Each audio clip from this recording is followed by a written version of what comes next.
आज हम बात करेंगे यश कुमार मिश्रा की पहली पत्नी यानी कि अंजना सिंह के बारे में। क्या आप सभी जानते हैं कि आखिर यश मिश्रा के बिना अंजना सिंह और उनकी बेटी कैसे न्यू ईयर सेलिब्रेट की?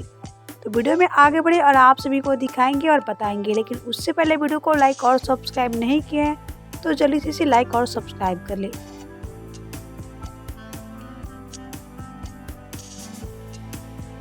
बिल्कुल डैडी की तरह। ये तो लाडो से भी ज्यादा क्यूटी पाई। Hello cutie. नहीं, मेरे लाडो से ज्यादा क्यूट कोई नहीं हो सकता है। मेरा लाडो तो मेरी बेटी है। लेकिन आपने गलती की। क्या?